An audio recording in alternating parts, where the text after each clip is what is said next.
Welcome to today's Explainer. I absolutely love taking complex, heavily layered topics and breaking them down into clear, structured knowledge. So today, we're going to be mapping out the realities of Gaza in the year 2026. We are drawing strictly from the latest factual reports and data to give you a clear, objective picture of what's going on. Let's dive right in. Okay, so here's our roadmap for today. We're starting with the reality on the ground, then we'll look at the severe human toll, zoom out to the global ripple effect, and finally wrap up with why this matters today. All right, Section 1. The reality on the ground and the ongoing situation in Gaza.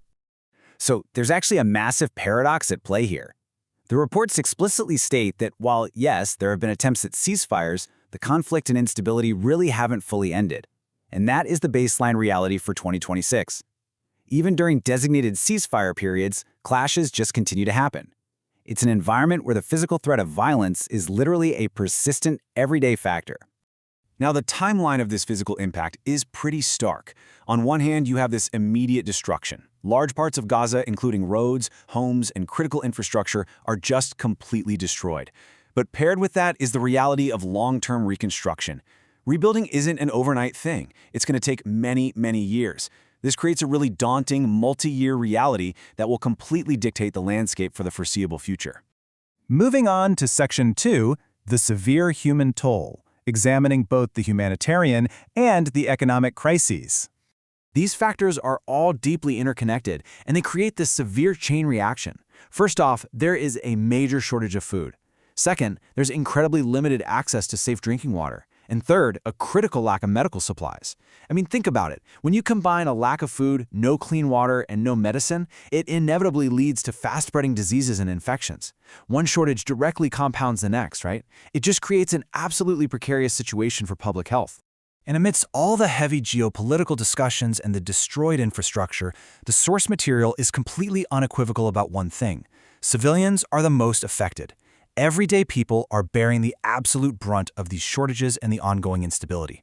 Honestly, this is perhaps the single most significant takeaway regarding the human cost of the 2026 landscape. But it doesn't stop there. This humanitarian crisis is further compounded by a severe economic collapse. Unemployment is extremely high, and the overarching economy is really struggling to recover. Because of this, people are being forced to take on risky or incredibly low-paying work just to survive day to day.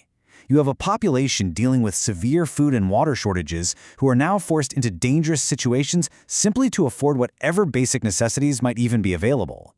It is, top to bottom, a complete structural challenge. All right, let's jump to Section 3, the global ripple effect, focusing on international aid and reactions. Let's actually look at a specific example that perfectly illustrates this global interaction, the flotilla issue.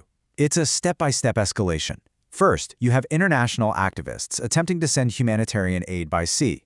Second, some of those ships are stopped before they ever reach their destination. Third, several activists end up being detained. And finally, this entire sequence ignites global reactions and intense debates. It really shows exactly how a localized attempt at humanitarian intervention can rapidly escalate into a major international incident, drawing the eyes and, of course, the opinions of the entire world. And the global reaction is far from unified. On one hand, we see massive worldwide support, with protests supporting Palestine happening all across the globe. But then, on the other hand, there are controlled reactions, where some countries are actively restricting or controlling those very protests.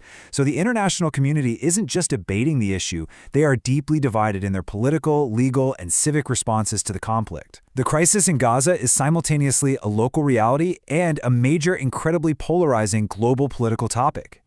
Which brings us to Section 4, why this matters today. A divided world facing an ongoing crisis. So here is the fundamental summary of the 2026 reality. First, the effects of the conflict are very much ongoing. Despite ceasefires, the violence and instability simply haven't stopped.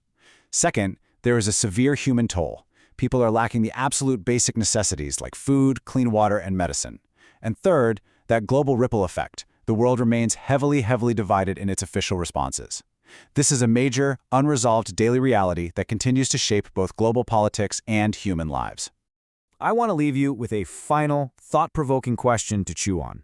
How does the international community navigate and actually resolve an ongoing humanitarian crisis when global opinions and responses remain so deeply fractured? I mean, when the physical destruction is this vast, the human toll is this severe, and the global response is split right down the middle between support and restriction, where do we actually go from here? Thank you so much for joining me on this explainer today. Keep asking questions, keep looking closely at the data, and keep seeking to understand the complex world around us.